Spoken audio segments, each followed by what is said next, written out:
Hi, I'm Pat Reeder of Pat and George, the Hollywood Hi-Fi guys. You might be wondering why George isn't standing right next to me as he normally is. Well, we live about 30 miles apart, so it's not easy for us to get together and do those videos with both of us, and we didn't want to let too much time go between the two videos. We had to wait a little while anyway because I was very sick over the holidays and only recently got over that. So we decided we'd do some solo videos, talk about some things of interest to each of us, and hope that will tide you over until the next time we can get together and do more duo videos, which we are planning to do very shortly, so stay tuned to that. Also, you might be wondering, why am I talking to you from my 1956 mid-century modern kitchen? Isn't there a law that says I have to stand in front of a big wall of records to prove that I have them? I think that's part of the vinyl community bylaws. Well, please don't think that I don't have a giant wall of records that I could stand in front of. In fact, this entire house is filled with albums and singles and books and DVDs and CDs and Blu-rays and play tapes and 8-tracks and all sorts of stuff. So much so that I can't fit the car in the garage and I have to rent a climate-controlled storage unit just to hold the overflow. There's lots and lots of stuff that nobody should have any right to own in 2024. Trust me on that. But unfortunately, my wife and I also have far too many of something else nobody should have, and that is parrots. You see, we love parrots. We take in rescue birds, parrots and cockatoos, and we share our home with a dozen of them. And if you know anything about parrots, you know they are very loud. So I have to do this in the one room that doesn't have a bird cage during a time when they're covered and sleeping. So that's why we're here in the kitchen. Well, I was sitting at my desk looking around thinking, okay, what is there here that I could talk to you about that you might find interesting? What sort of strange things did this crowd my office, did my eye fall upon? And I happen to see a stack of these. Don't be frightened, I'm not shrinking. This is just a very big record. This is a 16-inch transcription disc, and one you'll see is on lovely red vinyl as well. This is something that you might know about if you've ever worked in radio, as I have. And especially a radio station that's been around for quite a while and maybe has that room full of records that nobody's gone into in years, except people like me.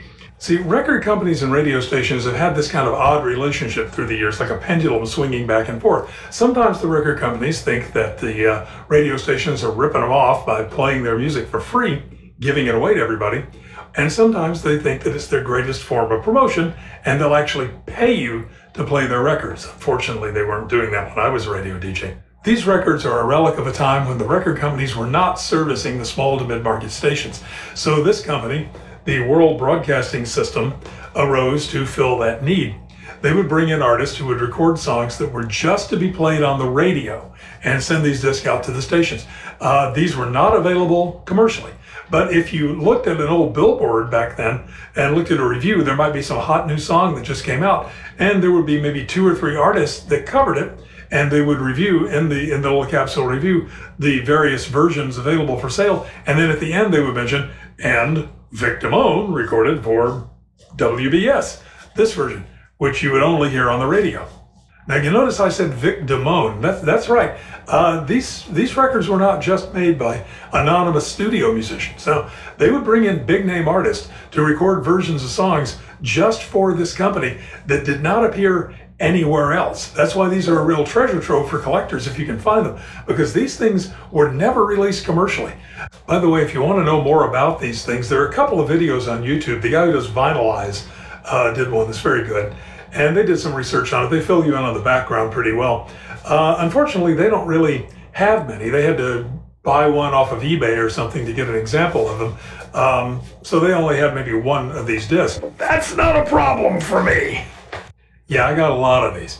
As a matter of fact, George and I went on a little spelunking tour a few months back to a small town radio station here in Texas that was about to move from a building that had been in since the 1940s to a new building, and we were allowed to go into the record storage room and see if there was anything worth saving.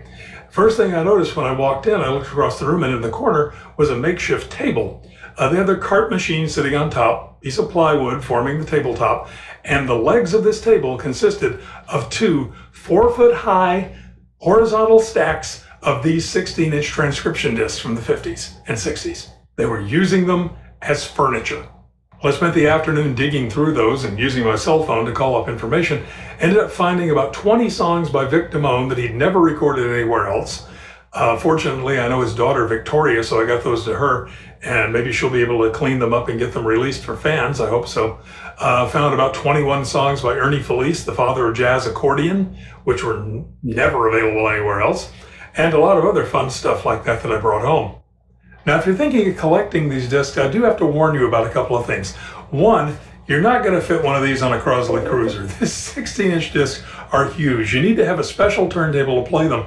Fortunately, George has one, so he can digitize these things and we can listen to them. But there are other things too. You'll notice vertical. This is a vertical groove. That's different from your standard hi-fi groove. And also, if you see on the label, I don't know if you can read it, it says start inside. That's telling them that this particular disc on this side, instead of the needle starting out here and working toward the label, you put it at the label and it works this direction. They did that because, well, they had a lot of shows that had to just flow completely from one side to another, so they wanted to do it smoothly. They want the EQs to match. It doesn't matter so much with these because these are collections of individual songs. They weren't played in any particular order. To give you an idea of the kind of treasures you might unearth if you find some of these things, here's one for you country fans, Johnny Bond. Or maybe you're into jazz. How about the Art Tatum Trio? Or the George Shearing Quintet? Now, there's one of these albums that has a side by Bill Lee. Now, you may not know the name Bill Lee, but you've heard his voice. He was a very popular commercial voice, singing commercials, and he also did a lot of voice work for Disney. And one thing that ties it in with Hollywood Hi-Fi is that he was one of those ghost singers, the people who sang for celebrities who couldn't sing that well themselves in movies. In fact, if you enjoy hearing Christopher Plummer sing Edelweiss in The Sound of Music, you're actually enjoying the voice of Bill Lee. Of course, not all of those were the World Broadcasting System, which are just collections of individual tracks, just like an LP. Some had actual shows. Here's an example. This is the RCA syndicated program 5-Minute Mysteries. These are actual 5-minute mysteries. Kind of gives it away with the title. Here's a show from the Treasury Department that promoted savings bonds. This side has Tennessee Ernie Ford and Joni Summers. The other side has the Sons of the Pioneers. This one has a date written on it with a pen, by the way, 1961. Also from 1961, Let's Go to Town, the National Guard show. And one of my favorite finds, a show by the Federal Civil Defense Administration starring Johnny Mercer. The Cordettes are on the other side. Well, I hope you enjoyed this little look at this odd, dusty corner of recorded history, something that those of us in radio get a close look at and very few others do. George and I will be back with more duo videos. We're about to start recording some of those, so be looking for that. Give us a like and a subscribe. Check out our Facebook page, Hollywood Hi-Fi Book, and look at some of the fun stuff we post there. We will be back very shortly, and in the meantime, thanks for watching.